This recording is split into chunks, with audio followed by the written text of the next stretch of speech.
Hello. New office. Who dis? Hello, everybody. A couple of you are saying that it's 9:44, but you might want to check your time zone because that was 9 Pacific, noon Eastern. We do these the same time pretty much every day. So Every week. Every Friday. So, hello, everybody. Good morning. Rebecca was the very first person to comment, so that's pretty awesome. Rebecca's always here. Let us know how you can hear us because we're down here for the first time. Don't mind the animals running behind us. That's all right. We're in our new studio for the first time, but it's not entirely done. So it's a little bit messy. Hello, everyone. 7:45 a.m. where I'm at. Yeah, we always start 10 minutes early to give people time to hang out. But if you're watching this from the replay, there will be a time tag down below in the description. That way you can skip our 10-minute intro if you're not interested in it. Cat! Loving the new studio. You guys can't see like hardly any of it. This is just one wall, but there's like a bar over here and like my whole desk over here, and you're not allowed to see it yet because it's not done. But this is where we are now. This is probably where we're gonna be streaming from now on. So hopefully by what you think next week we'll have a majority of our majority of the stuff should be done by next week. There's quite a bit more work that we'll be doing over the next year or so, but right, for the most part, the main studio setup will be done in the next week or so. We'll be able to do a reveal next week. So, but there's still a lot that we want to do down here. We're not too happy with the color. It's kind of like blue gray. So we're probably gonna be changing that up later. Love the new setup in the guitars. The guitars are not new, however. No, but I've had those for a while. Cats by the guitars. Yeah, there's going to be a lot of running around because the more that we talk, the more hyper the cats get. Love the brighter studio. That's one thing that we were kind of worried about, whether or not the lights would be bright enough for the stream. But because we've got 1, 2, 3, 4, 5 light fixtures and 2 lamps on, so. So it does a lot better. We want to put some Philips Hue lights up there eventually, and then we can give a little bit of mood lighting down here. Yes. And some studio, and I want a couple studio lights. Yeah, we're gonna get a couple actual like LED daylight lights. Awesome. Don't mind the cats fighting in the background. Yeah. Well, we've got the cats down here, and I think that look, there's Bubbers. Come here, Bubbers. Come here. He'll probably hang out close to us because he gets super excited, and then Toots is probably going to end up attacking him. It sounds great, and the video color is awesome. That's good. I'm glad everyone can hear us. We so for anybody who was in the Handmade Alpha Facebook community, you probably saw I don't know what they're doing. You probably saw my teaser photo where I posted a big stack of black and purple things, and many of you didn't know what they were. Will you guys settle down? Just ignore them, honey. Many of you knew what they were. Many of you didn't. So now you know it was soundproof foam, and we haven't put that up yet. So I'm actually going to grab it. Yeah, mine should be coming in today. Yeah, and that's what we're waiting for. So let me grab it. This is here's my foam, and I got it to match my chair. So that's what we'll be doing this weekend. Same thing with mine. Mine's going to be black and blue, just like my computer. Did you post pictures of that? I posted pictures in the Facebook community. However, it was rainbow when I did that. So it doesn't. I could do this right quick. It comes right off. Yeah, there we go. Yeah. So showing them the mess. Oh man, it is messy. So anyway, guys, let's see. Okay. Soundproof foam morning. All good morning, Denise. Good morning, Rosetta, with a 7-year-old that loves cats. Okay, I have a question. Does everyone in their shop charge sales tax? We're not answering questions just yet because we have a lot to cover. We do a 10-minute intro. We chat with you guys. We got about 5 minutes left. Then we have a topic today that we're going to be going over, and we're going to try to keep the questions focused around the topic for the first portion of the video.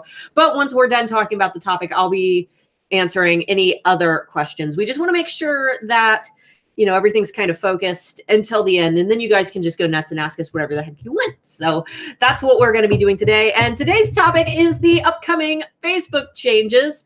And I know that a lot of people are panicking about that. So I kind of want to go over exactly what Facebook is doing. I have an entire page of notes, which I usually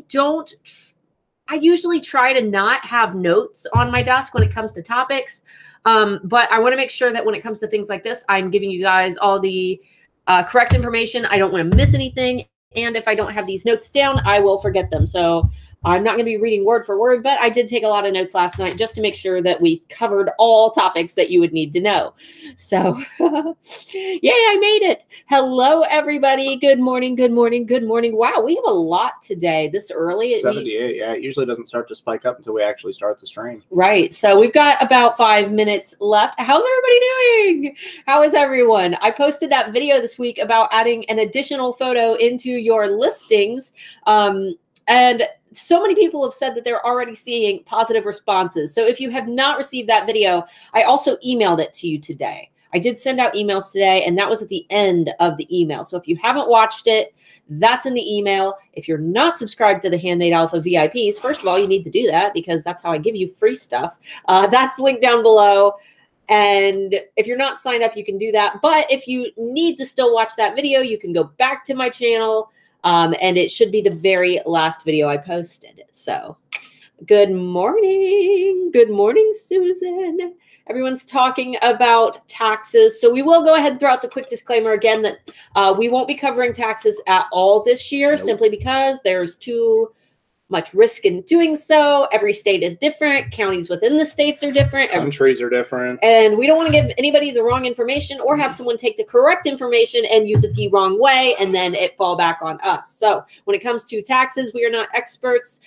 More than likely, nobody on the internet is an expert. Be sure to talk to an accountant when it comes to your taxes. Absolutely. Yeah, don't rely on the internet for doing your taxes. Call a professional. I personally recommend, unless you're a tax professional, that you should be going to a tax place and having someone do your taxes. Like the quick taxes things are good, but if you don't know what you're doing and you don't know if certain exemptions are correct and you shouldn't be exempting them in a different place, it's best just to have somebody do your taxes for you, take the hit and pay for it. Yeah, and that way you're not responsible if something gets goofed up and they put something in the wrong place. Right, exactly. And, a lot of people do their own business taxes, but it's because they've been doing them for years. So for those of you who have, experience in it, that's fine. But for all the newbies, there's a lot that we didn't know when we first started out. And every year we learn something new. Right. And, our first year...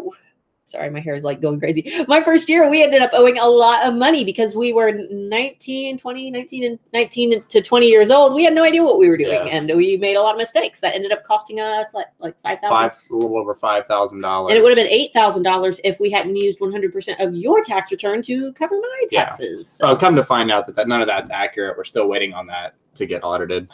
All right.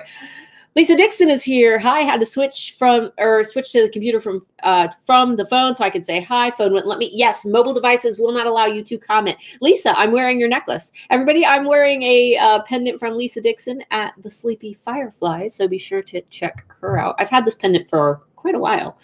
Let's see.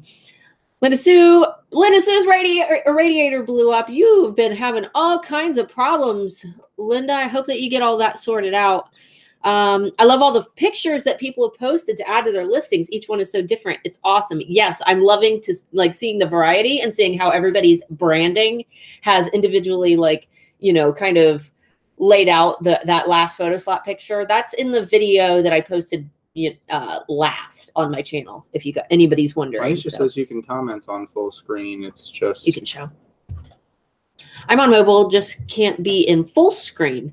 Oh, that's interesting. I might have updated the app then. Yeah, because they've been talking about doing an update for quite a while, but they didn't have a time frame on when that would be released, but I knew they were working on it.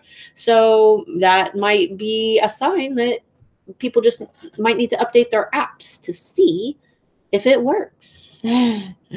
Happy Friday, everybody. All right, guys, we got about 1 minute and then we are going to dive in. So if there's anything obscure, anything off topic that you want to talk about in the next minute, feel free to do so. Otherwise, we're going to start talking about Facebook.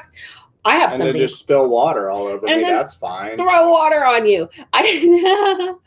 Fudge was that? Sorry.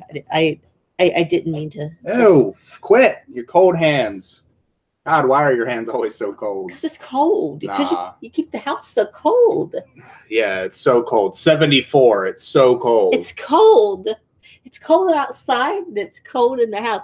So funny story. I thought of it today. Just random story, not even applicable. But I remember when I was about 10 years old, that's when we first started, I guess, using the internet in my house, our slow dial-up internet with our big, ugly, what were those old school monitors called? Just the old computer, like, yeah, like the all-in-ones where the computer was built into the monitor. Yes, exactly. They still make those, by the way. But not like that. Not like that. No, thank God. But I didn't know how to copy and paste a URL. So anytime I thought that I had to go to a website with a long URL, I used to type that thing. I wrote all my URLs down, and some of them took a whole page. And I would sit and I thought I had to actually go in and manually type all those. So that's your funny story for today. Lots of people talking about the cold. Love your t-shirt today. For my Wi-Fi to keep up with the laptop. I don't understand that. I'm on my phone and commenting, tuning for the Wi-Fi to keep up with the laptop. Do you have local Wi-Fi, like where you use the Wi-Fi outside the house, or? Yeah, because wind shouldn't. I mean, wind speeds can kind of affect your internet, can't they? If it's like really crazy and blowing your. Not if your stuff's inside your house. No.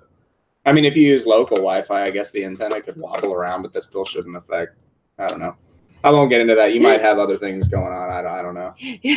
I'm tired. I haven't slept like at all this whole week. Yeah, it's been a pretty cruddy week. All right, guys. Well, it is 12:01, so we're going to begin talking about Facebook's most recent changes, or what they've said that they're going to change. So if you received my email today, you probably saw the message from Mark Zuckerberg. But if you did not, what did he say exactly? One of the things that he tweeted this week, I believe he tweeted it. He posted it on Facebook too, but he said, over the next few months, we'll be making updates to ranking so people have more opportunities to interact with the people they care about. Meaning that posts from pages and businesses and public figures, things like that, not, your friends, just pages that you've liked, will begin not showing as much in news feeds. And one of the things that we were really worried about was they rolled out some tests saying that they were going to be putting all of the page posts into an Explore tab, where if people were in their normal timeline, they were only seeing posts from friends and family. But if they clicked their Explore tab, they were seeing posts from the pages and businesses that they liked. But the problem there is, who's going to take the time to go to the Explore tab? It's going to be one of those tabs that no one ever visits and no one's ever going to see our content. So nice pink mug. Is that the mug I gave you this morning? I was tired. I gave him I usually try to not give him a pink mug or one of my girly mugs. Whatever. It's beautiful on you. You all right over there? You don't act awake. I'm not. I'm so tired. Wake up, my dear. All this Zuckerberging that's been going on. All this Zuckerberg. And I love how you said that he tweeted it out. Like he didn't like his platform enough to just announce it on his own platform. He did it on both. I think he probably just copied it. I hope he did it on both. But anyway, so they tested the Explore tab, and that ended up not being a thing. They decided that wasn't a good idea, I guess. I didn't really hear a whole lot more about it, like what happened to it, but it's no longer a thing. It was just a test. They decided not to do it. But they will be limiting our page reach and how people see our posts. So things that I took note on: what currently determines the way that our posts show up in our news feed, and how it's been for the last few years before they cut reach to pages and started paid promotions. What determines how high or how many people see your post in a news feed, if you're not paying for advertising, is the amount of engagement that post gets. So for example, the number of people who like the post, the number of people who comment on the post, the number of people who are actually engaging with that post in some way, sharing the post. So those are all things that kind of contribute to how popular that post is. And the more popular the post gets, the more Facebook shows it to people. So that's kind of why big brands, sometimes they don't even need to promote. If you've liked a big brand and there's a lot of people already commenting on the post, that's why you're seeing it in your newsfeed, and it's not always boosted or a paid ad. So basically, it's just the overall engagement. The overall engagement of a post is what determines how popular your post is going to get, which is why you see all of these terrible posts on Facebook that say, share if you agree, comment yes if you agree. I'm so ready for that to be over. All of those awful, goofy posts and all of that's where the whole thing where it's like, this child has cancer and Facebook will donate $1 for every share this photo. I'm like, if Facebook had the money to save this little child, they wouldn't be playing a sadistic like and share game to save this child. Nobody's donating any money, and most of those photos are stolen, and a lot of those children unfortunately have passed away. Those photos are being stolen, and they're going around basically exploiting the awful, terrible photos of injuries and dying children in order to get more engagement for their page. How shady is that? So anytime you see a post like that, that's like if you agree, those are just people trying to get more post engagement. And that is a dirty tactic that is no longer going to work with the new news feed. So we'll be talking about that in just a few minutes. Yeah, and Celebrate Etsy said it won't even be brands that get interaction. It'll be controversial stuff like politics, animal ethics, human ethics, and religion. Here's the thing. That kind of stuff is necessary.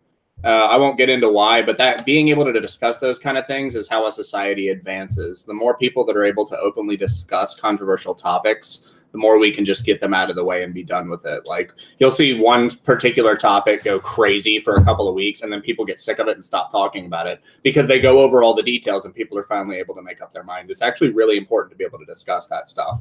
But brands, as long as you have a good enough following, you're still going to get interaction. I mean, people are like look at the Handmade Alpha group, for instance. Like, but that's a group, though. Yeah, but people are still going to see those posts in their timeline. Yeah, we're going to talk about that a little bit later. When people get involved and they start posting and commenting and all that kind of stuff, I mean, your posts are still going to get interaction. It's just a matter of driving the traffic to them first. Right. And here's the thing about I want to cut in big fingers.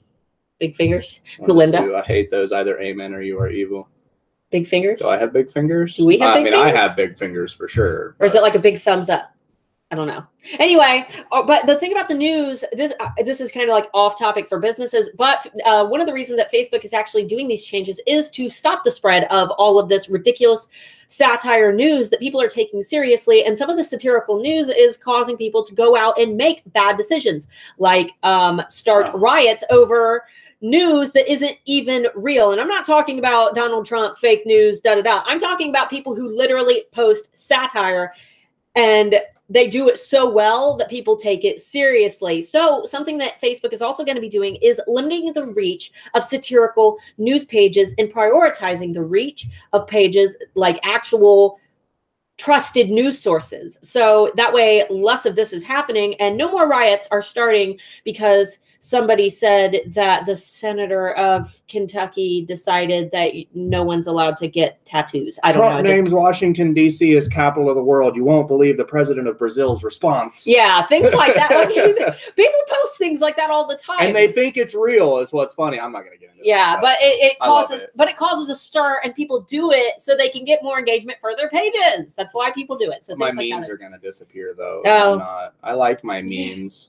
Well, not necessarily because they get a lot of engagement. So, all right. So what Facebook is actually doing, what they're going to be rolling out, they didn't really give a time frame. So I don't know if this is like about to happen. If it's I'm sure they'll do what they've done in the past and slowly introduce features in different regions. And then if they see, oh crap, that feature didn't work, let's back that one off and then roll out the next one, and they'll slowly roll it out. And then once they've got a few smaller regions, they'll explode it out to the big regions because they beta tested it on the places that have like 10 Facebook users. Right.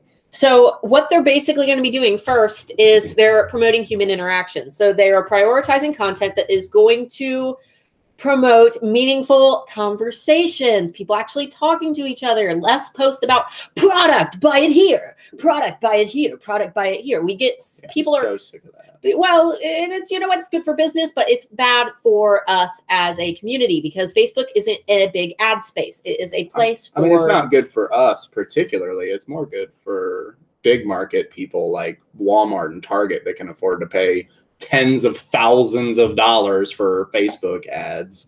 Right. But I mean, but don't get discouraged, because there is a way to kind of avoid like being lost forever. We'll be getting to that towards the end. But first, they're just trying to promote meaningful conversations among humans and people that you care about, including your friends. So it's going to be less pages and more friends and family that you've actually added to your Facebook. So can you poke people anymore? Yeah, I mean, you can poke people right now. Poke, see, just like I get random pokes from people I haven't talked to in years. Like once a year, I'll get a poke from somebody I've never talked to, and like, why did you poke me? I get freaked out when I get like a poke, because it's always like one of my mom's male friends, and I'm like, it'll be some girl that I went to school with that added me that I've literally never talked to, and I'll get a haven't seen her since high school, and I'll just get a random poke. Like I'm 26, man. Let's stop it. Stop it. Go away. So let me see. Okay, second thing that they're going to be doing. First thing was the promote human to human interaction. Second thing they're going to be doing is boosting posts that receive long, thoughtful replies. Facebook will begin predicting what posts you might want to interact with and prioritize those in your newsfeed. So basically, if a post is actually promoting a discussion, people are talking, commenting, and engaging with it.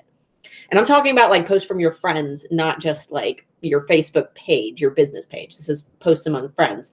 Facebook will begin predicting which of those posts you might want to see based on the number of people who are already interacting with it. So if your friend Betty had an affair and she's posting a big stir about it on Facebook, and every single one of her friends is commenting and saying, "Oh, Betty, you didn't need him anyway." Or I guess that was an awful example, but yeah, that was terrible. I met Betty's husband cheated on her. Betty's husband cheated on her, and she's posting on Facebook, and all of her friends are going Jerry Springer on the post. Anyway, maybe she should stop collecting those creepy clowns.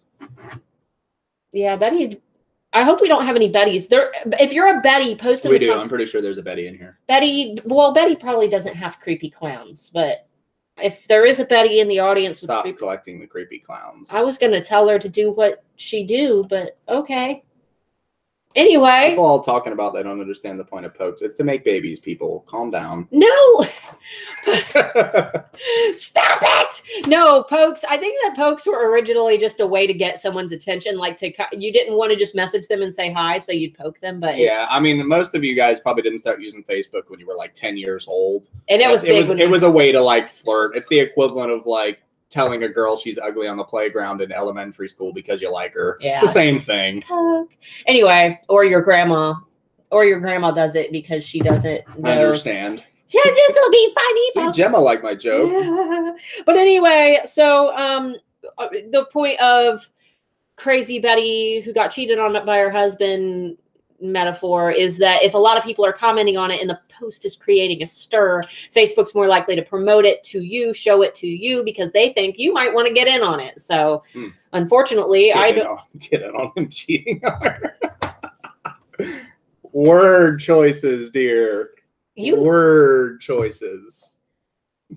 You're liking it because you want to get in on it. We're gonna have to delete. This is a bad stream. We're gonna have to delete this stream when we're done. Yeah, you just made it too easy. This is what our life is like, by the way. I can't say anything without it being turned into something wrong. She's saying we laugh a lot. We do laugh a lot. All right, I'll let you get on. I want you to get through the stream. So you can go to bed. I'm so tired. Third, encouraging more meaningful conversations by showing less public content from publishers and businesses, which is kind of what we've already done. They're going to be limiting the posts of publishers and businesses. Everybody at Mark is on fire. Don't encourage him. Don't encourage me. I can get a lot worse. I'm not going to get bad on this. All right. So another quote from, who said this? Oh, no. This was another Facebook quote. It was actually directly on Facebook's page where they posted all of these updates. All you have to do is Google Facebook newsfeed changes and you can get the full article. But one of the quotes that stood out to me the most was, as we make these updates, pages may see their reach, video watch time, and referral traffic decrease. Basically, if you are a publisher who creates video content, I know a lot of like funny channels and things like that will also post Facebook videos. Those will see decreased watch time. Referrals, basically, you're probably going to make less sales because you're not going to be receiving as much traffic from Facebook. And honestly, you shouldn't have relied on Facebook for traffic anyways. Facebook is a very small funnel in the big picture of things. Yeah, but for sure. The impact will vary from page to page, driven by factors including the type of content they produce and how people interact with it. Pages making posts that people generally don't react to or comment on, you know who you are, could see the biggest decrease in distribution. Pages whose posts promote conversations between friends will see less of an effect. So this is the time when we need to be thinking about the things that we are going to do to basically counter these changes. And if Facebook is saying that they want to see more genuine interactions among people, you need to be able to post content that isn't just product buy here, product buy here. You should be using your page to represent your brand personality and not so much to promote your products. Because eventually, if people hear your name enough and they like your page enough, and they're sharing enough of your stuff, in time, they might go to buy from you anyway. So you really are going to want to just start posting things that promote that conversation. For example, I tested this theory last night and I posted just a normal like status, no links in it or anything, couple emojis, nothing more on my page.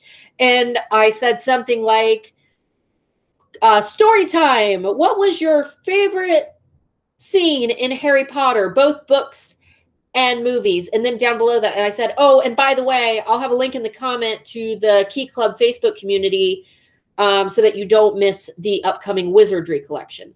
And people are commenting on the post talking about their favorite Harry Potter moments. But the key here is that I'm commenting back, or I commented on one. I haven't had an opportunity to go back on today.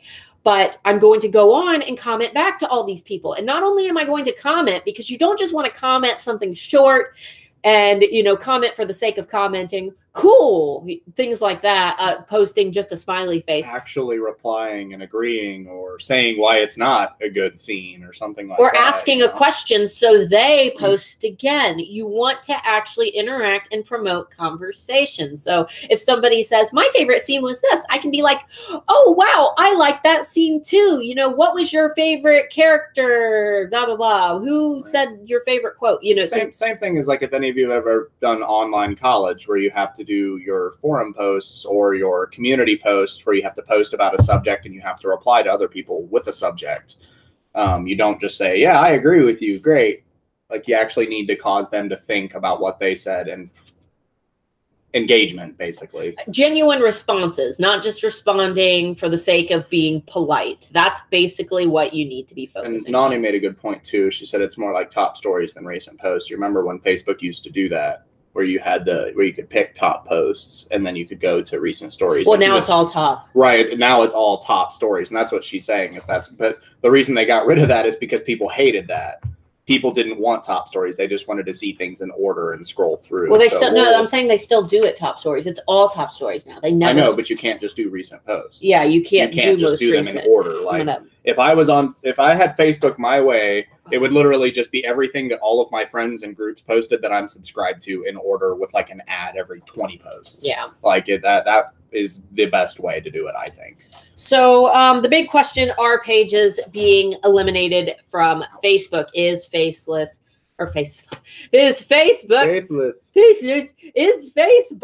hopeless? Is there any point to even be on there? The answer to that is no. There will still be posts on Facebook. You will still see posts from your favorite pages.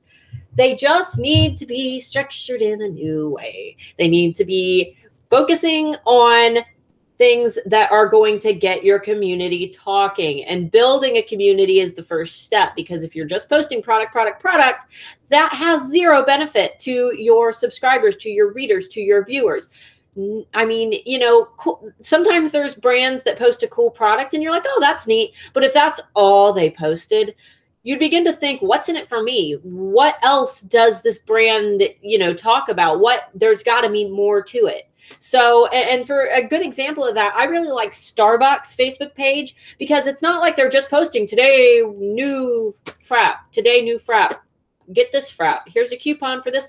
They're actually posting photos of people having fun and drinking coffee, and they're posting meaningful photos that other people will respond to positively, as opposed to just focusing on selling products. So you can't just use your Facebook community to sell your products. You have to show that you take a genuine interest in them and the things that they're interested in. This is the whole thing about, knowing your target market and engaging with your target market. You have to be able to know them well enough that you're able to talk to them about the things that interest them. And Linda said, isn't this the same theory as groups? We'll get into that. We'll be getting into that in just a few minutes. So, the Explore tab isn't going to happen, though. That was one of the big things that I really wanted to get to sink in. There will be no Explore tab. That's what everyone was afraid of, and that won't be happening.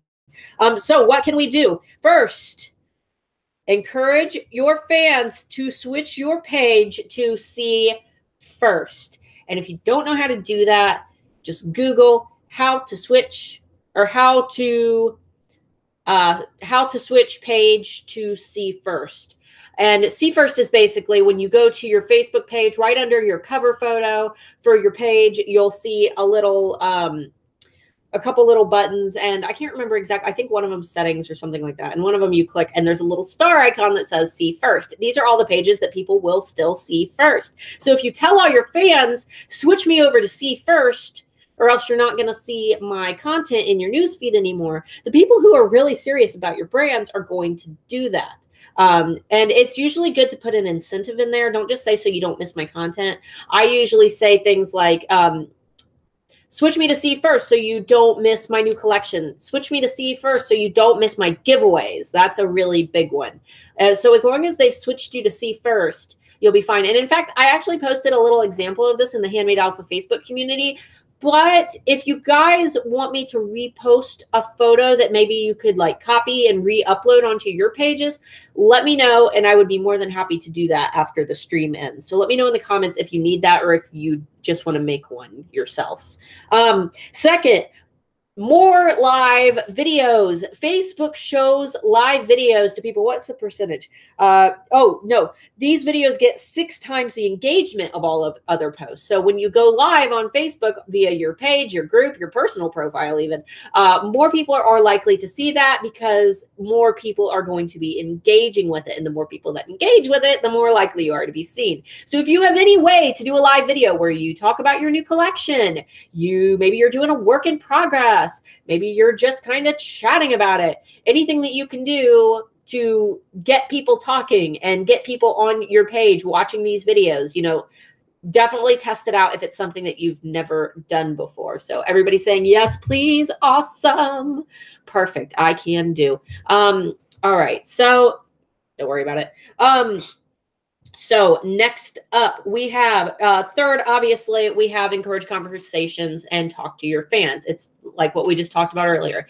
Don't post short, boring responses to posts on your page or to comments on things that you've posted. Give a meaningful response and try to ask a question that encourages that person to reply again, because you want to get more replies.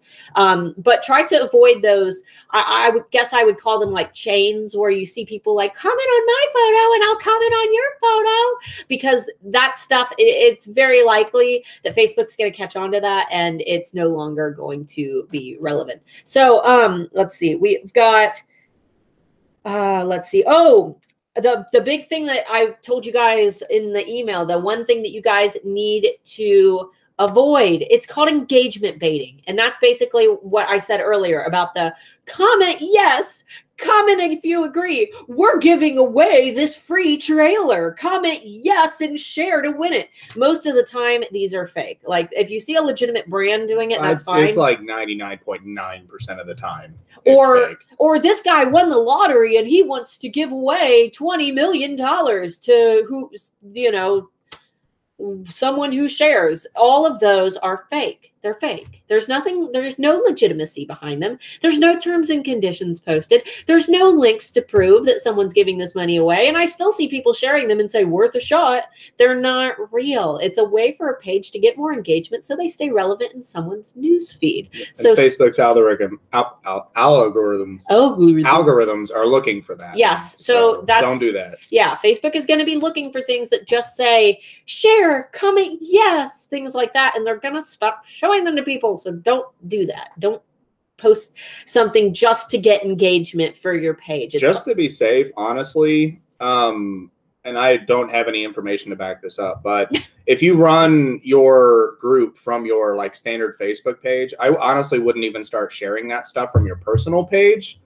All those like if you agree kind of things, because if you never know if Facebook's got that where they're looking for those to block those kind of posts, they might start tagging users as people that frequently use those and making those people's posts show up less. Yeah. Obviously, I don't have the information to back that up, but most other platforms have done that in the past. So better safe than sorry. Yeah. And everything's up to speculation right now because these changes haven't gone into effect and no one's been able to test them yet. So what I'm doing right now is basically going over the things that we know and the things that Facebook has said. And I mean, people hate when you share stuff like that anyway. So yeah, it's just don't share those kind of things anyway. Yeah. especially the poor little children with cancer and $1 like $1. Yeah, $1 like $1. We all hate those. Stop it. In fact, there's a page that actually promotes not doing that because so many of those photos are stolen from obituaries. Yeah. So that's not insincere. It is, and the parent, especially like if a parent's child has passed away, and that's how they're reminded of their child. They constantly see their child showing up. When all that stuff went down with the beheadings and all that stuff, and people were sharing them, like, you really think their family members want to see that stuff over and over again? Yeah. Or let's talk about veterans with PTSD that get on Facebook to relax and they see things like that. Don't share them. Anytime we see anything with gore that people are using literally just to get engagement bait, we report it. Report it too. So anyway, the fifth thing is to just create quality content. And a lot of people say, well, how can I make my business, my products? Yeah, go ahead and check through the comments. How do I make my products quality content? There's nothing cool. There's nothing like share worthy about a necklace. Well, you got to post things that are either entertaining, things that are, educational, things that spark, conversations. And I recommend if you are releasing a product line, use this as an opportunity to post maybe some color swatches and say, hey guys, I'm working on this new product line. What color out of these, maybe you make pillows. What color do you want this new line of pillows to be? Here's some fabric examples. Comment with the color you like and why. Or make sure that they're actually not just posting like one thing. Make it a way to conversate, or, maybe type in, or give me a suggestion for fabrics you'd like to see. Give me a suggestion for colors you'd like to see. That way people have the opportunity to engage with you about things that are relevant to your brand. Or like, for example, I just talked about how I am releasing a kind of wizardry themed collection inspired by Harry Potter. So this week I'm posting a lot of things asking my fans about their opinions. I posted a thing asking for their opinions on 2 different dogs. And I said, when you were reading the books, which one did you connect more with Sirius Black? I posted yesterday about what was your favorite Harry Potter scene, movie and book. So, things like that have to do with what you're doing. They kind of go parallel to what you're doing, but they focus around the followers' interests. Elizabeth, there will be a replay. And for anybody else that's wondering if you did miss some of the intro stuff, we will have a replay available for this. Right. So, and then the sixth thing that I want to add, and this is where I said I'd come back to, yes, groups will be prioritized, but people still have to be posting in them and using it as a community. This can't just be your page turned into a group. You can't just make a group and post products in it and assume that that's a way to cheat the system, because Facebook won't promote that either. When you create that group, you're going to get a little bit more engagement, but only if people are actually using it as a community. And if you need an example of that, down below, I have my Art by Starla Moore Key Club community. If you scroll all the way down in the description, it should be one of the very last links. But if you join that community, you can kind of see some of the ways that I engage with my own fans. Feel free to join to just spy if you want to, because I have a new collection launching. And this is kind of the week, or the weeks leading up to the collection launch, are when my fans are going to be doing the most engaging. So you can kind of see how I turn what is basically a business page. Bubbers. Cat tried to jump off the desk and fell. This is basically how I turn what's a business page into a genuine and authentic community where people enjoy being there, people find value in it, and people actually talk, chat, post their own photos, and start their own discussions. So if you need an example of that, once again, that's down below. So basically, creating that Facebook group is going to allow your fans to join it. They're going to be able to chat, talk, you know, start conversations, but you have to have conversations to start. So this is where brand image is so important. You know, having a message behind your brand and not just posting products for the sake of posting them.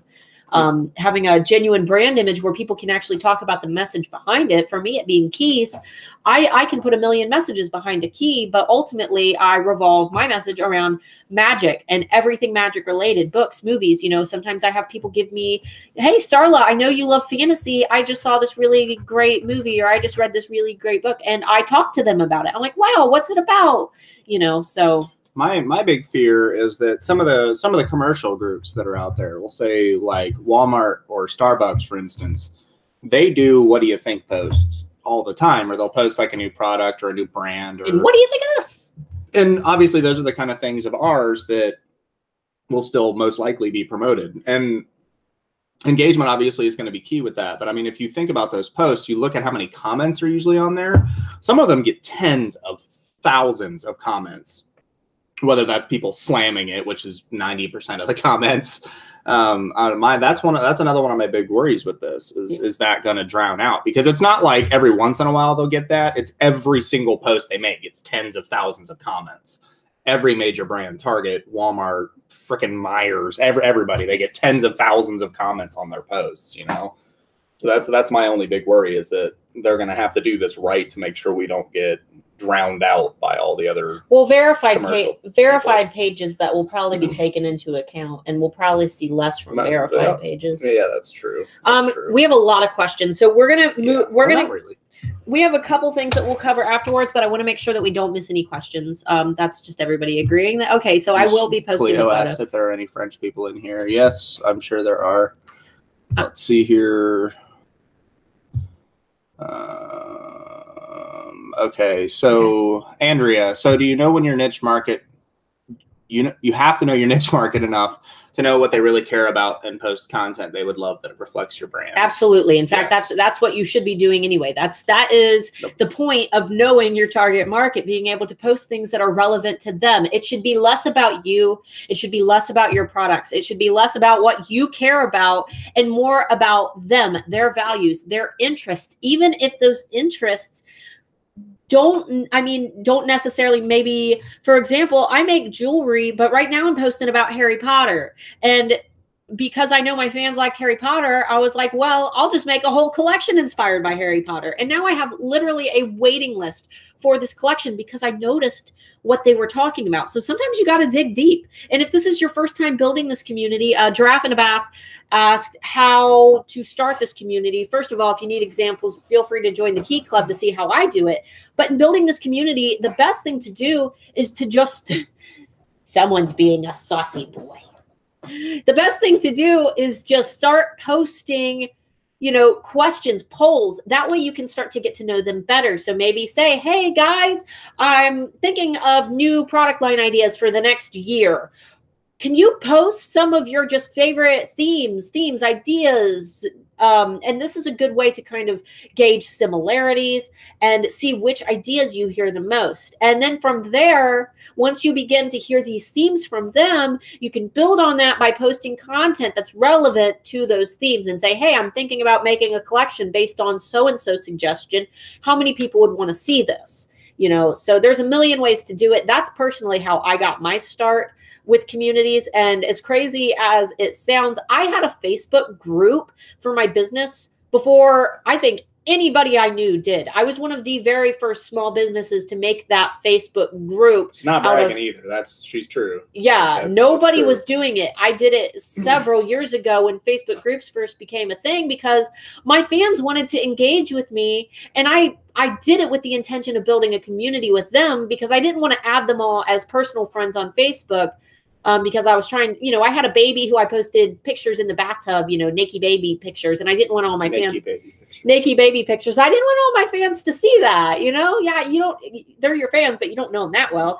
So I made the Facebook community so I could actually have meaningful conversations with them. And what do you know? It became a thing for everyone, and now Facebook's promoting it. I'm not saying that I was the creator of it, but I'm saying that I think that a lot of people influence this choice for Facebook to prioritize content like this. So Hannah, do you know if this will affect Instagram too because Facebook owns it? I don't think so. Well, Instagram is making some changes, and that's something that I would like to cover on another day. Yeah, they're unrelated to the changes that are being made to Facebook. Yeah, they're not quite the same as the Facebook changes, but I don't want to cover that until just like this video, you guys wanted to see it last week, and I wanted to batch test some things before I did the video. One thing to consider with the relationship between Facebook and Instagram is while they're owned by Facebook, it doesn't necessarily mean the same people run it. Right. I mean, it's still a different organization. That's like Oculus Rift. They're the 3D gaming company. They're owned by Facebook. Most people don't even know that, but they're owned by Facebook, and that's a completely different set of coders. The only thing that you'll probably see in a relationship between Facebook and their subsidiaries and the other companies that they own are ways to make the platforms interact with each other better.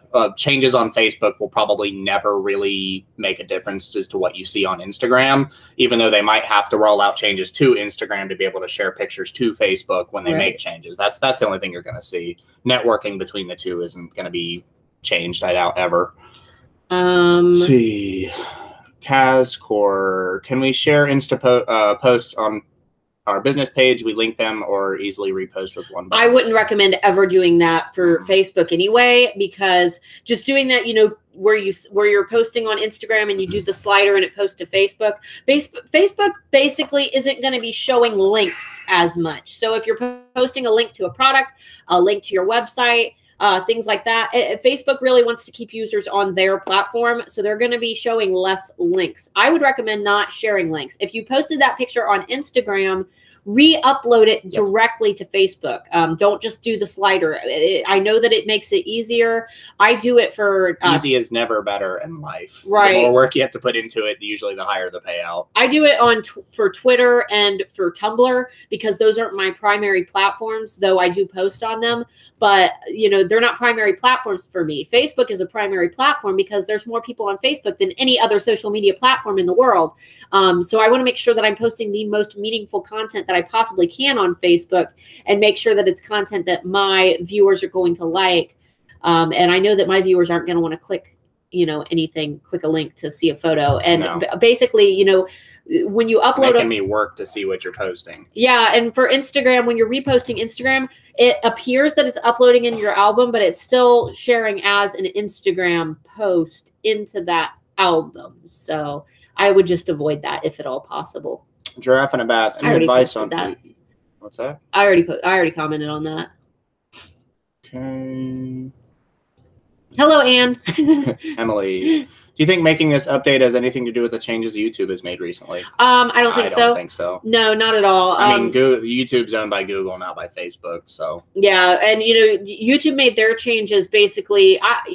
There was a lot of controversy over the changes, and I think we talked about it last week, but basically, and what he's even said is that the changes that YouTube's making about taking away monetization to smaller creators isn't necessarily a bad thing. It costs more for them to figure out who you are, figure out how much they need to pay you than the money you're actually going to receive. It's not worth monetizing you if your content isn't bringing enough people to reimburse them for the money that they're giving you. Right. And subscribers with only 1,000 or channels with only 1,000 subscribers. The max money you could make if every single one of those 1,000 people watched 100% of your content is like a couple dollars a month. Yeah. It's not worth monetizing you. It costs them money.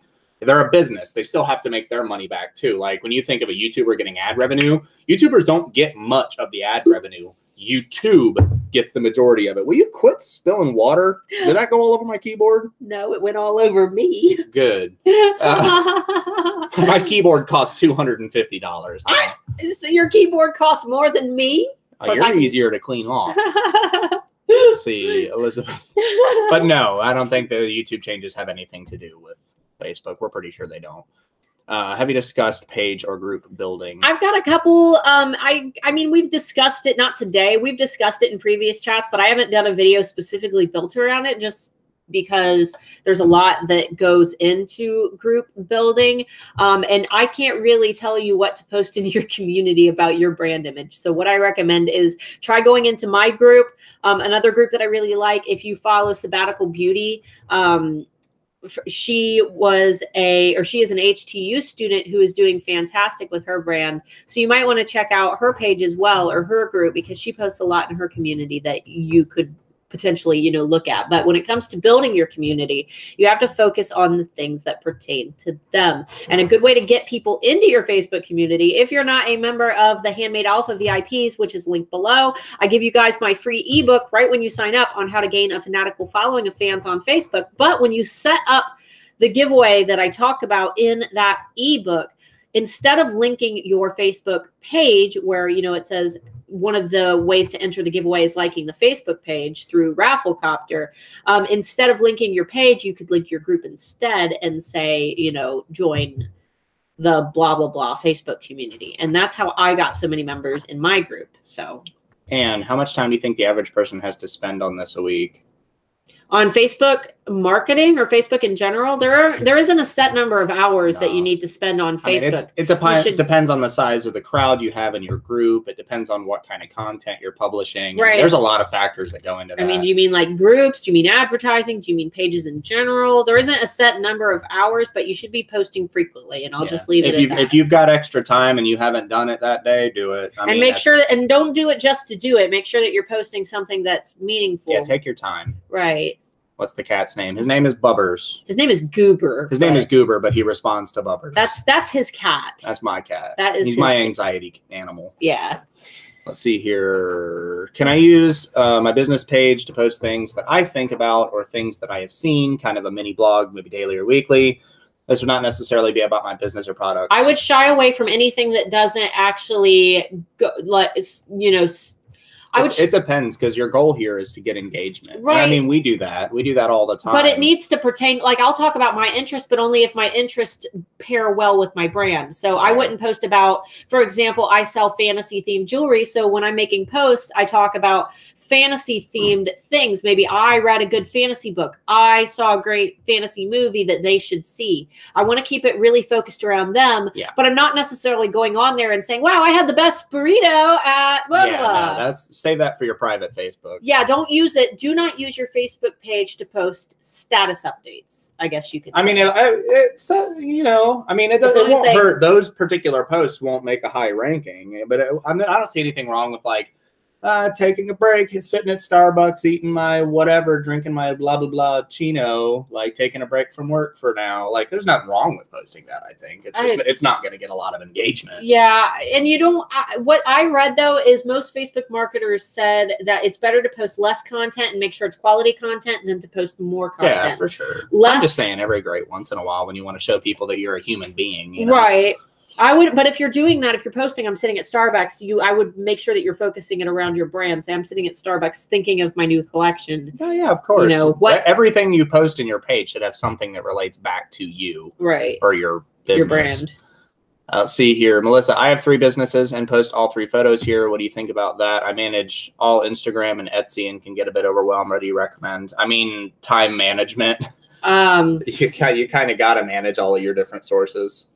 You have 3 businesses and you post all 3 photos here. Where's here, Melissa? Is here? I'm assuming she's talking about Facebook. Okay. I manage all Instagram and Etsy and can get a bit overwhelmed. Yeah. I mean, 3 businesses is a lot of work. I don't ever recommend having, because we don't even usually recommend having more than 1 business at a time if you're by yourself. Yeah. I mean, that's a lot of work. We run technically 2 now, and it's already more than the two of us can manage. And one of them we don't get paid for. Yeah. We're not getting paid for the alphas, but it's a full-time job. We put more work into the alphas than we do the handmade business. So, I mean, if you want to keep 3 businesses, if they're financially stable enough, you might have to hire out. Yeah. I mean, that's a lot of work. Yeah. You're not going to, basically what I tell people is that a business takes 100% of your energy, and every business that you do divides that in half. So, yep.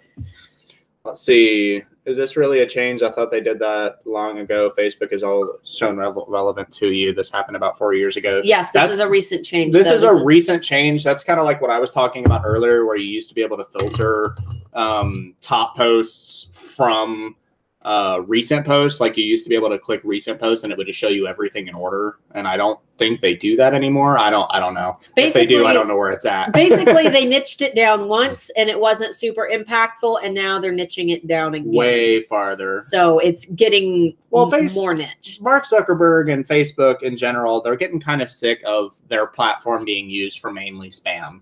I mean, really, you go through your Facebook page and it's like half of your friends talking about sports and the other half is just a bunch of crap that you don't want to see. Like and share for $1, whatever. It's jumped. Okay. Maisha, would posting a link to a Facebook store work better? I don't recommend posting links at all anymore. I mean, you can, just I wouldn't do it a lot. Keep links to a minimum and try to post more than links, experiment. And if you do a link, try to, throw in a photo too, something that they can engage with. Post a question along with that link so more people are engaging with it. What kind of changes will Facebook ads take with these? That's what we're going to be getting to next. So I'll go ahead and... We are way behind. We need to finish these first. Okay. Bottom line is it's about creating quality content rather than being prolific with poor content. Exactly. Just placed my first order with you guys. Oh, thank you. I haven't seen it yet. Was bad. Blah, blah, blah. All right, I think that we're good. Yeah, we're good. All right, Pokes so is gone for me. Sorry. Oh yeah, well maybe they did away with Pokes. Maybe they got rid of Pokes. I'm sick of everybody getting pregnant. I got Pokes not that long ago. Yeah. I had a Poke up here not that long ago. Oh, geez. Just shut up. I'm just gonna. YouTube is closed. YouTube is closed. Timing We're for done. That was perfect, sweetheart. I love you. We've closed YouTube. We just broke the internet. Boycott Mr. Moore. Oh, yeah, that was way too easy. Yeah. Go away. Everybody likes it. Just go away. Ads. Basically, with ads, we don't know. That's what all of the big marketers are saying. With ads, we don't know. We don't know what's going to happen. They said that one of two things are going to happen. Big businesses are either going to kind of create this exodus of Facebook the way that we kind of all left MySpace, which is very unlikely to happen. No. Very unlikely. Very unlikely that everybody's going to leave, that all the brands are going to leave Facebook and that price of ads is going to go down. What's more than likely to happen, either nothing's going to happen, it's just going to stay the same, or you're going to notice that ad prices are going to increase because competition's going to be higher. I put my vote on that one. I think they're going to skyrocket. Yeah, because competition will then be higher. So that's one of those things that we don't know yet. Will it hurt you to post ads right now? Probably not. It's probably not going to, nothing detrimental is going to happen for quite a while. I mean, I don't see anything wrong with all the big friggin' market people that pay thousands of dollars for their ads drop off of Facebook because they don't want to do it anymore, because then whatever, I'll pay 10 cents to have 1 million people see my post. Yeah, but that's probably not going to happen. So, yeah, probably not. It'd be cool though. Yeah, so straight to dream. It's probably not going to happen. What I recommend is test it yourself. I can't tell you what's going to happen because I don't know. Nobody knows. Even the experts are just speculating right now. Yep. So in my opinion, I think the ad prices are probably going to stay the same for a while. And then I think that they're going to very, very slowly increase cent by cent. So I guess right now, if you're going to post ads, now would be a good time to do it, especially if you want to post ads that promote your communities to get as many people in there as possible before Facebook actually really starts hitting hard with these changes. So what can we do through this? That's what everybody wants to know. We've given you guys some good tips, but we're going to go over them one more time. Basically, test different types of content. Experiment. Try posting just a photo with a little bit of text. Try posting a photo with a link. Try posting a question. Try posting a question with a photo. Try posting a question with a link. Everybody's going to see their pages impacted differently. What works for me might not work for you. And spend a little bit of time looking through your own personal feed as well. See what other businesses and other smaller sellers are doing that's making their content pop up. Just do your research. Like don't solely depend on what you're doing. Make sure you're taking a little bit of time, if you have free time, to actually scroll through on your mobile or on your computer if you like to do that. And 90% of Facebook users do it on mobile, by the way. So so just scroll through, see what other businesses are doing. But things are shown to you differently on mobile than they are on PC. So just make sure you're taking the time to do your research as well. And to go along with that, little fun fact, in case you didn't know, I think I've mentioned this a couple times, but if you notice on Facebook, most photos and videos from big brands are squares. Videos are cut into squares. Photos are cut into squares. And the reason that they do that is because they show big on a mobile device. When it's a perfect square, it's huge. So anytime I post a photo, you'll notice that all of my photos are squares. So if you are posting photos on Facebook, don't do long photos. Don't do horizontal. It makes people have to click on them. Yeah, well, it makes them bigger. When they're scrolling through, it makes them bigger in your feed. So that's a fun fact. Write that down. That's something important. So test different types of content. And then obviously, once you find what works, begin doing that more frequently, but don't only do what works. Throw in some, change it up a little bit. You don't want to only do what works all the time, because, you might be missing something, or we don't know how Facebook is going to react to pages that are getting hyper engagement. Not that I think that any of us are going to be getting Starbucks. Shut them down. Yeah, I don't think anybody's going to be getting Starbucks level engagement. But once you find what works, don't just say this is the only way, because there might be other ways too. But the only way. Adventure Time. I doubt anybody in here knows that. I was gonna say type in the comments if you knew what that was from. You ruined it. Anyway, you ruined it. I get the tired giggles. Sorry, guys. And then obviously the biggest thing. Closing notebook. The biggest thing is what I've been saying all along when it comes to any social media is you cannot rely on social media for traffic. I don't know if any of you had businesses back in 2012, 2013, but there was a time when Facebook cut reach to pages. Basically, pages you could see just as much as you saw in your friends. Everything was in order. The order in which you posted is the order in which it showed. I love that. I don't know why they ever went away from that. That was my favorite. Because there were too many pages and so many. It was like you got free advertising, basically. And everyone started this huge uproar. And there was Pages Go Blue for Facebook, where everyone posted all their photos were blue.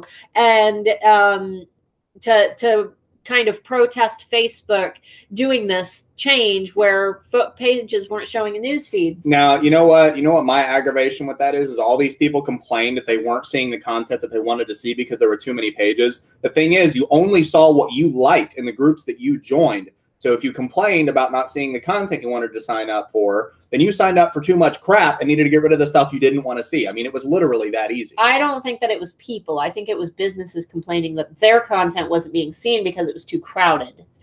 But anyway, so basically you want to not rely on Facebook for traffic. It never should have been about traffic. And people got so mad about that whole thing where Facebook cut reach to pages, but that's not Facebook's job. Facebook isn't meant to promote businesses. That's not their job. They are a social media platform. Keyword being social. You're getting social with other people, your friends, your family. Just the fact that they host businesses is a blessing in general. So don't be mad at Facebook. Don't say, I'm sick of Facebook. How dare they?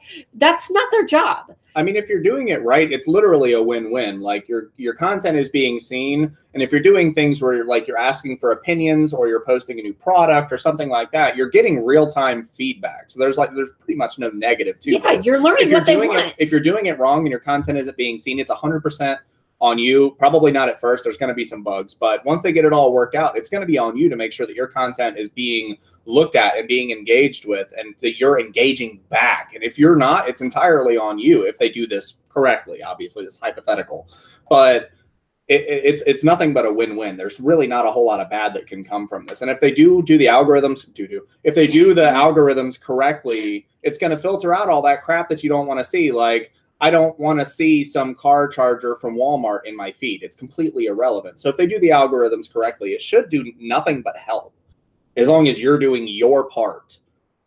Yeah. So it's kind of a polite way of saying, hey, what do you think of this idea? You know, the stereotypical stuff that you always tell people to post.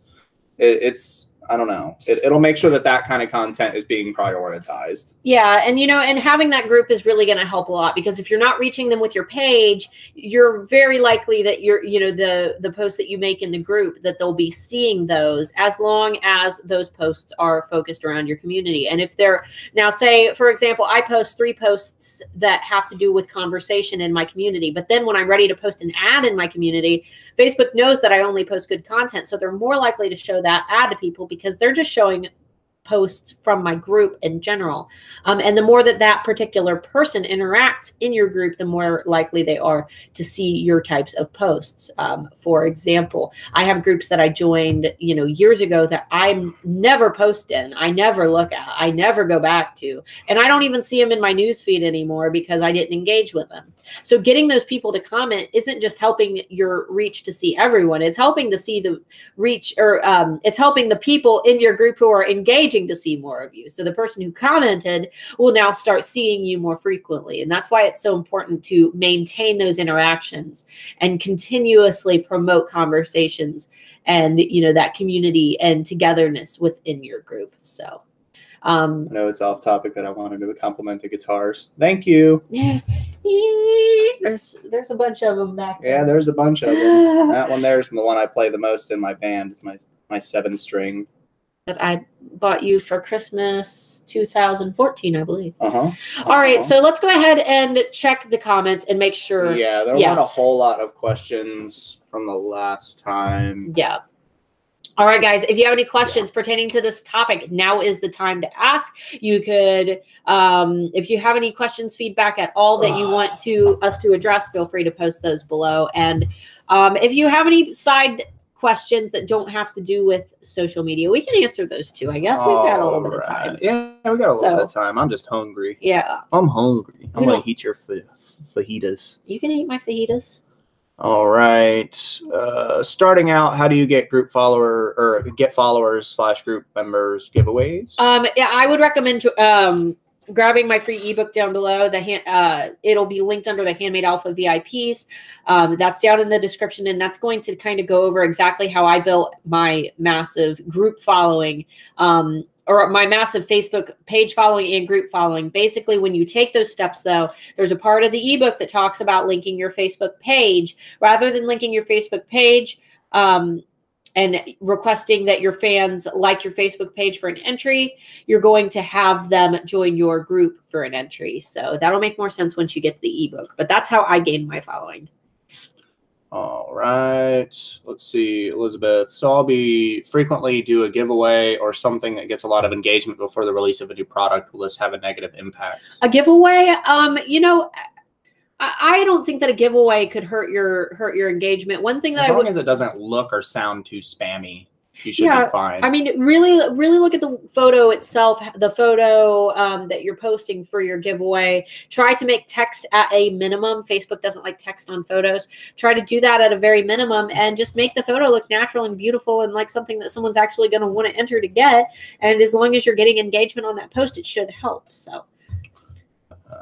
Thank you. Off topic too. What book are you reading this week? Still Roar or a new one? I'm still reading Roar right now. She's been working on a lot of other stuff. Yeah, I've been kind of writing what is basically a novel of my own over here. Not literally a novel, but you guys will learn more about that very soon. For anybody who's in the Handmade Alpha Facebook community, you probably know already that I'm beginning to develop an academy-based platform for the Handmade Alphas, but we don't have a lot of details on that yet because we're nowhere near done with it. So, but there will be more information on that soon. Let's go. Yes, loving the guitars too. Looks like my place. My man's in a metal band also. If you're in the Handmade Alpha group, private message me his band page. I'll take a look at it. I can't send you mine because it's a private page because we're still kind of working on stuff. Let's see here. Waiting for my light box to come to do a better job. Deb. Deb, yeah. On your Keepers page, how did you get the pop-up on your photo to appear that links to your discount? There's no pop-up on my page, Deb. What happens is right when someone clicks on your banner for your Facebook page or your cover photo, and it happens with your profile too, it just enlarges the photo. It's not a pop-up. That happens anytime you click on a photo. What I did was I placed what looked like a button. It wasn't really a button. I just made a photo with a picture of a button that said, click here to get 30% off of your purchase. And when they click on that, it literally just enlarges the Facebook photo. That happens with any photo you click on Facebook. But for me, when I did that, in the description for the photo, the actual photo description, I put the link to my VIP group, my mailing list, which immediately sends out a 30% off discount. So it's not a pop-up. There's no pop-up. It's just, that's what Facebook does when you click on any photo. I just made it look like there was a button on it, when in reality, I just took it into iPicky.com and added a vector of a button. So do you think a live vid from our market stall is good engagement? You know, maybe, but are people really going to want to sit and watch it? That's what you have to ask yourself. Are people going to want to watch it? Would you want to watch it? Would you just want to sit like at the edge of your seat watching it? You have to be entertaining. You know, why are you guys watching us? It's because I give, you know, valuable content to you guys, but we're also inappropriate and sometimes funny. She made it happen. She opened up the gates and I just let it flow. But you got to offer them something that they're going to want to see. You guys wouldn't be watching us today if we were just sitting here talking about our lives. Blah, blah, blah. Blah, blah, blah. Hannah, do you recommend mentioning your group in SSAR messages? Do you think you need to offer a discount as an incentive? I wouldn't offer a discount as an incentive to join your community. What I do is I ask them to join my community and my SSAR swipe files. If you don't know what I'm talking about, watch last week's live stream called The 4 Emails You Should Be Sending Your Etsy Customers. But in my SSAR swipe files, when I make the sale, I let them know that when their product arrives, that I love to see photos of them wearing their necklace and to post a photo of themselves in my community so they could show it off. And people really love showing off, at least in my niche they do. They really love showing off their new product. So they usually join just to take a photo of themselves wearing their product. So that's a way that you could do it. I wouldn't make it like seem like it's a requirement, and I wouldn't make it seem like you're just trying to bait them in there like join and you can get another discount. I wouldn't do that. But I mean, you could offer a discount. It would just be hard to send them that just for joining the group. It would get complicated. I watched your YouTube video that was attached to your email for your live today. My question is, where do you post the picture on Etsy? And then just reread my post. I don't know how to talk today. Oh, Brandy, are you retyping it? Yeah, you want to rephrase that one because I'm not really sure what you're asking. That's okay. Feel free to just retype it. On the front. Yeah. All right. Go ahead and retype it. Magically eclectic. Do you recommend using more than MailChimp giveaway links? That's what I used my first one with no photo ads. Wait, what? MailChimp giveaway links? I'm not quite sure what you mean. Do you mean like your post talking about your giveaway? I'm confused. Magically eclectic, can you rephrase your question and type it down below? We're too tired today and I don't know what you asked me. I'm sorry. What program do you have to make your photos into a vector file? What I recommend is going into my videos, and I have a YouTube video titled I think it's called How to Create Jaw-Dropping Marketing Photos.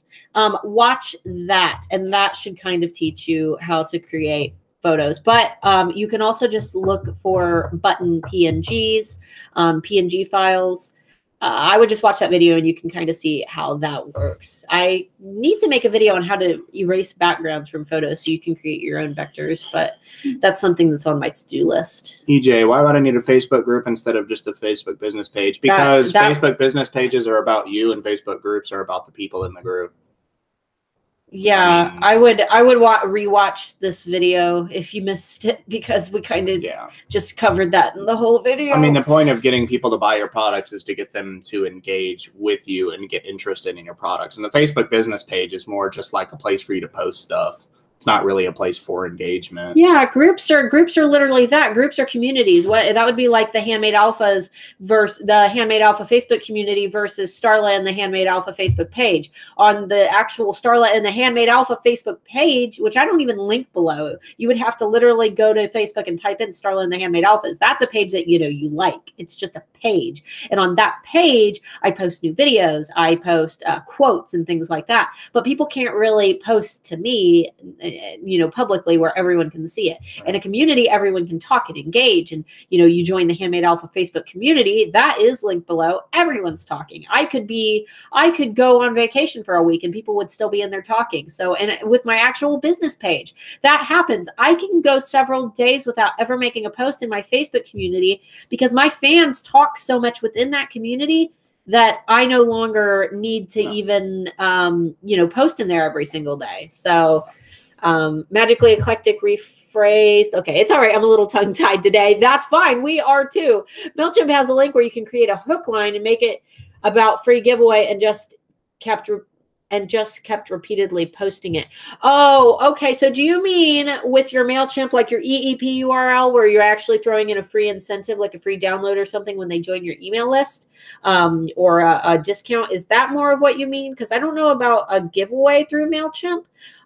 But I do offer, like, for example, I offer 30% off, a 30% off coupon for anyone joins my Art by Starla Moore Facebook email list, and they receive that automatically, but I would never just post that link by itself. I would always post a photo, or I would throw it in somewhere else, but I wouldn't just post that on its own, if that's what you're asking. Linda said I offered a suggestion above. Yeah, it was about, other groups and stuff like that. Yeah, we kind of discussed that for a second or so. Yeah.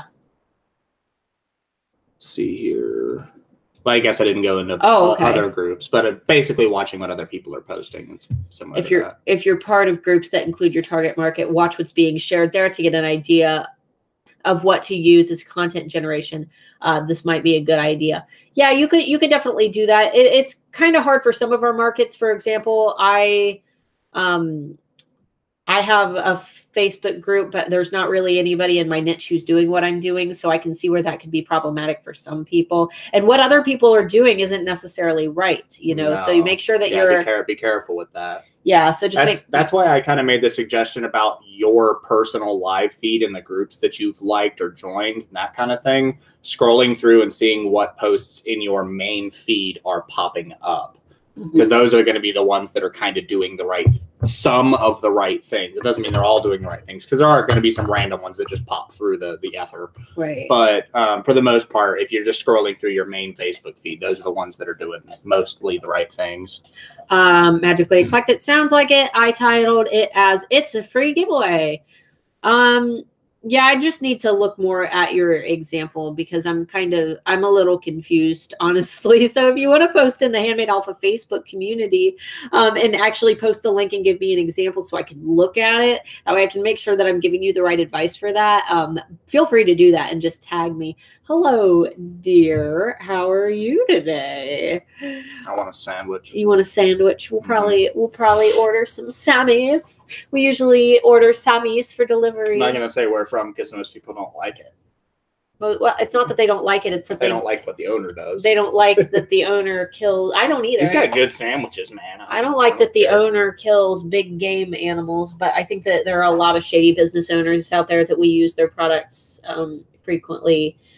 And I don't think that us not ordering a sandwich is going to solve the problem. I think that awareness. Let's not start that hate train. I think awareness and education is what can solve the problem. And if somebody is unwilling to educate themselves common sense could fix a lot of things in the world. Yeah. Let's see here. My MailChimp emails are all going into my customer spam mailboxes. What can I do? All right. So it sounds like you might be making one of these big mistakes when it comes to your email list. When you're emailing your customers, there are a lot of things that can happen that can land you in spam. When you italicize, which is when your words are kind of like slanted, if you do that too much, that can land you in spam. If you are putting way too many photos, that can land you in spam. I don't ever recommend having more than 3 photos in an email, and even 3 is pushing it. If you are using any of MailChimp's default templates, the really pretty templates that they make that look so pretty and easy and time-saving, those can land you in spam. Because too many people use them. Yeah, those can also land you in spam.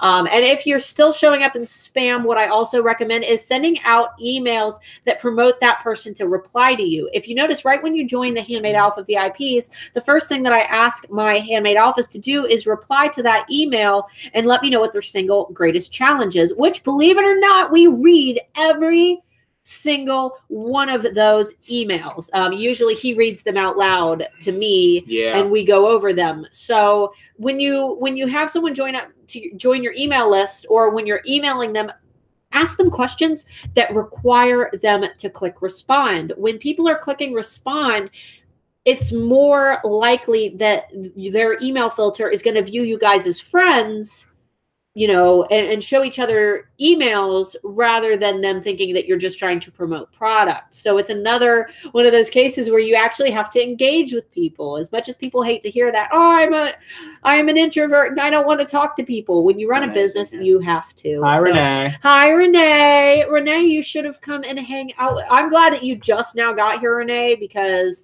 my were a little weird. Husband's being raunchy and taking things I say the wrong way. It seems like people love it. I don't care. Apparently everyone in the comments is just feeding into it, totally cool with it. So, right. Randy, it's just my final MailChimp email that's landing in their spam box.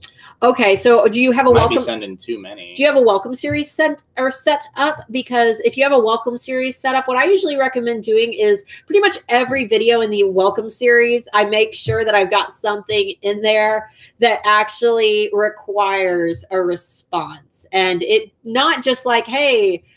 I try to make sure that it's something that's actually going to interest them, and something that they're going to want to reply to. It also helps to structure your email like it's coming from you personally rather than from a business.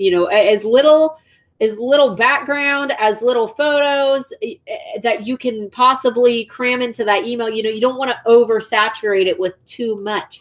Make it just seem like a simply typed email. In fact, some of the biggest businesses that I follow don't use any templates, any layouts, any colors, any photos at all. It's just a plain text email. And those are the emails that I open. In fact, when you guys receive emails from me, you'll notice that the subject line of the email, I don't even capitalize the first letter of the email because it just feels more personal. And that's another little tip that I picked up from, I can't even remember what book it was, but they said, don't capitalize the first letter of your email.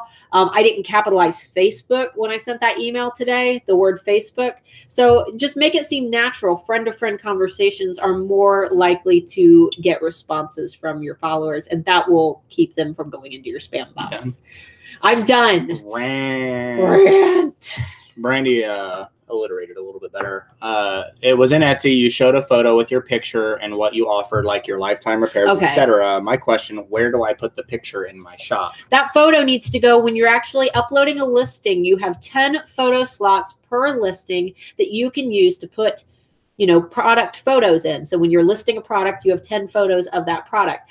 Add that photo to the very last listing slot. And if you need any help with that, or if you're hearing this advice for the first time, for those of you who are new, that video was the very last video that I uploaded, and you can find it on my channel. So.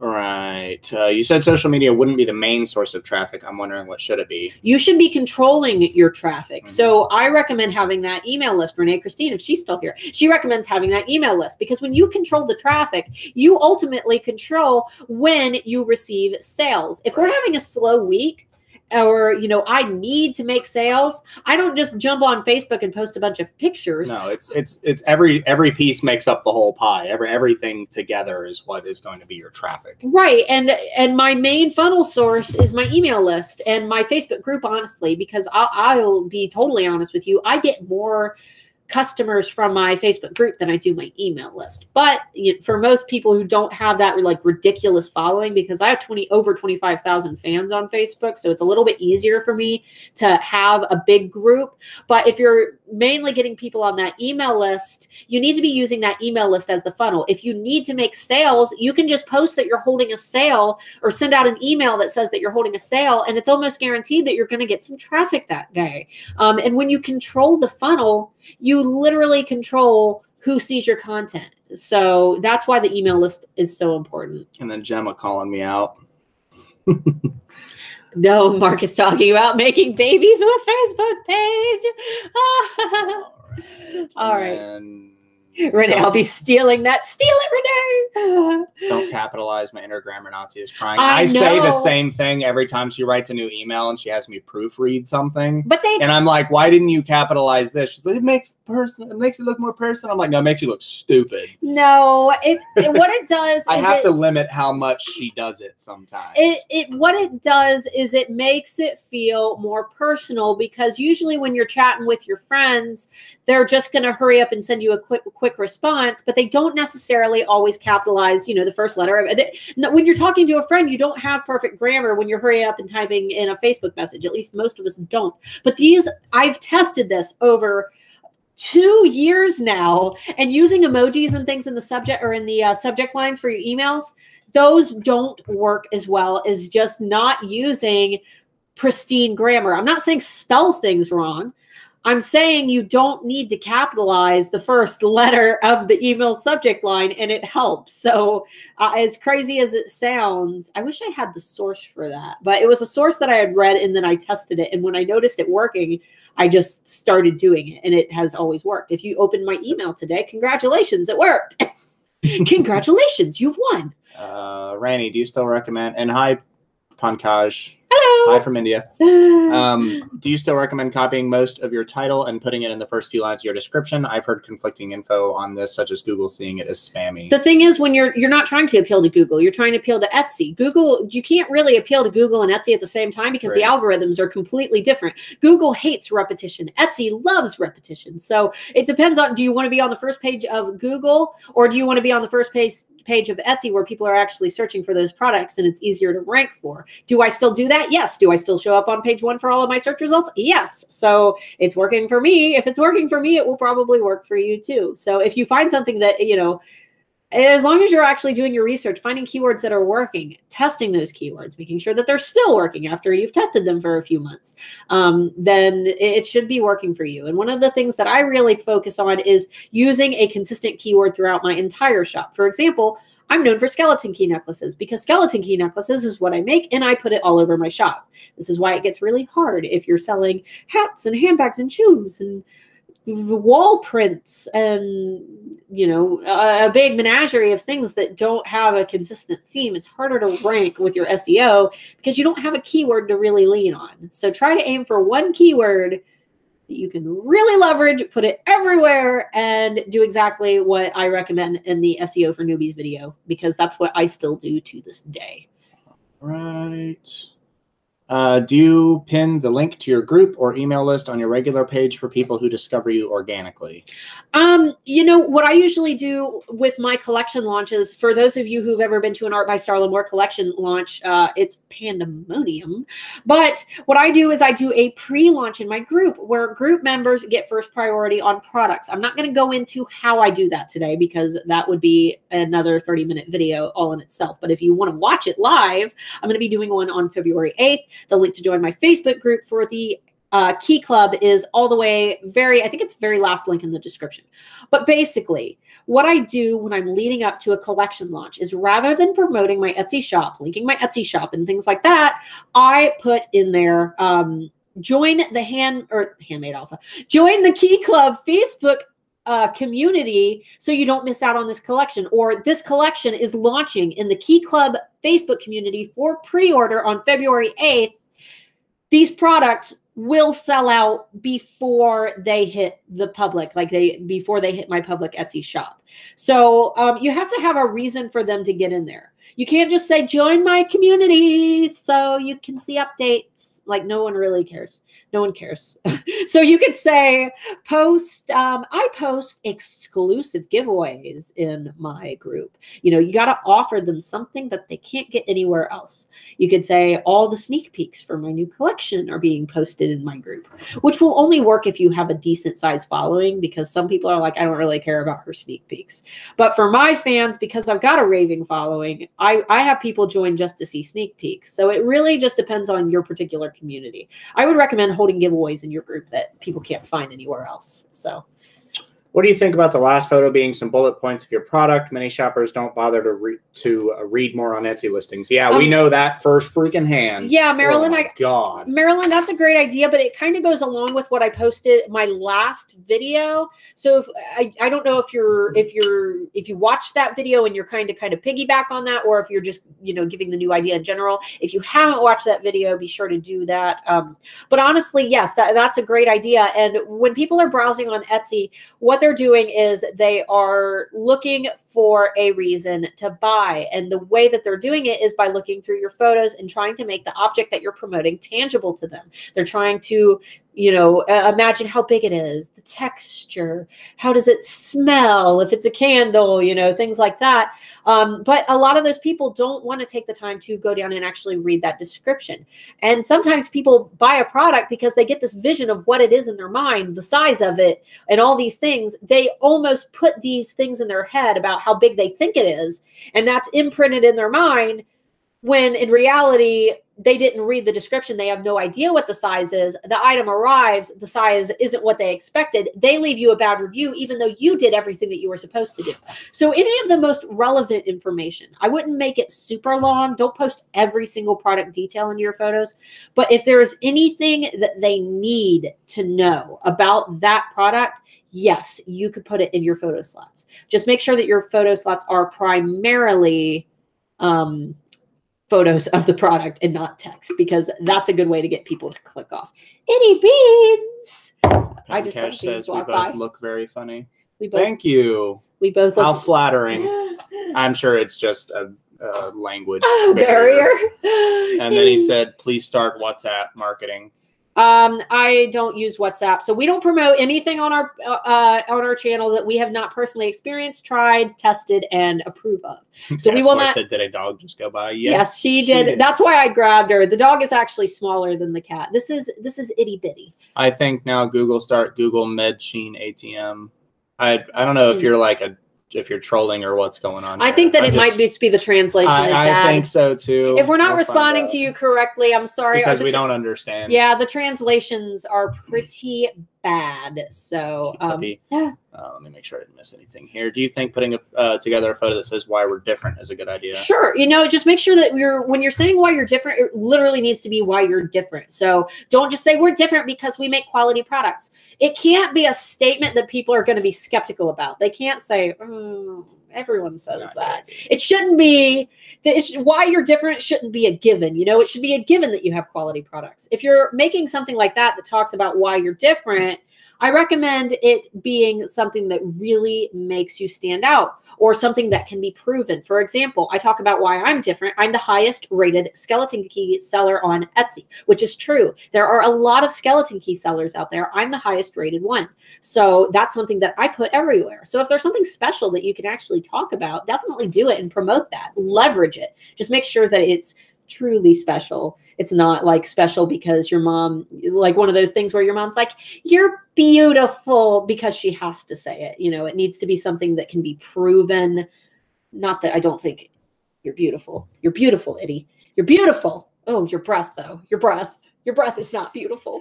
Should you use your name as one of the keywords? No, absolutely not. No one's searching your name in your keywords. Don't ever use your name. Don't ever look up her business name directly in the thing either. You get some pretty interesting stuff. If you type in Starlamore on Etsy, it's like a bunch of nude people selling their prints. And my sellers have come to me and said, I searched for you on Etsy. It's all stuff labeled the Starla collection or something like that, and it's all like lingerie. Yeah, it's funny. And then some really weird stuff too. Let's see here. Marilyn, I did this week and got a sale for my favorite item that never sold. It works too. I had a caffeine-filled post earlier in the group, and I deleted it accidentally. That's right. That was the post about adding in the last photo slot with the benefits of your product and things. That definitely works. It's really, really great. Well, he said dog breath. Yeah, she's got like some pretty rotten teeth, so she got stink breath. She's got a couple that have been pulled out. She was a rescue. She was a puppy mill dog, so she was just a mama, and she doesn't know how to do anything. Like, because she was never taught how to do anything. We adopted her when she was about 8 years old. And all she knows how to do is roll over and give her belly, because all she was used for was... She doesn't bark or anything. Yeah, she makes no noise. She's completely silent. All she does is give you her belly because she nursed. Like, that's all she was used for. So she's found a very wonderful life with us. Thank you. We only charge for views that register on the YouTube counter. YouTube's requirements for counting a view vary based on a variety of factors, but typically completion rate to count a view are is he trying to sell something? I'm very confused. I don't know. Please start WhatsApp marketing. I don't know. I think it sounds like he's advertising his own stuff here. Don't do that, by the way. If you actually advertise something in here, I'm gonna delete you out of this. Ban hammer. Hammer. Didn't mean to scare you, sweet puppy. Poor sweet puppy. Everyone's talking about the puppy. All right, guys. Let's see. It is almost. Hey. It is. Hello. It's almost 1:30. Do we have any more last-minute questions? Otherwise, we're gonna go order sandwiches and eat sandwiches and delicious sandwiches. For anybody who's wondering, her nails are not bloody; they are painted.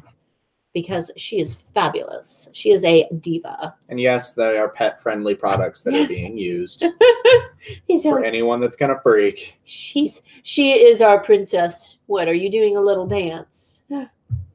She's really cute when she lays her ears out, like when she's... your eyes are crazy blue today, sweetie. The lighting, and not to mention, like I showed my computer earlier, it's all blue and white, so I'm getting a lot of reflection off of that. I'm so excited to show them the studio. You're not allowed to see it yet, but they get to see our chairs. And all of our Rick and Morty stuff. Yeah, we've got a lot of... Strawberry schmiggles and a plumbus. There's Jake. Jake from Adventure Time is back there. Right. Ants in My Eyes Johnson is back there.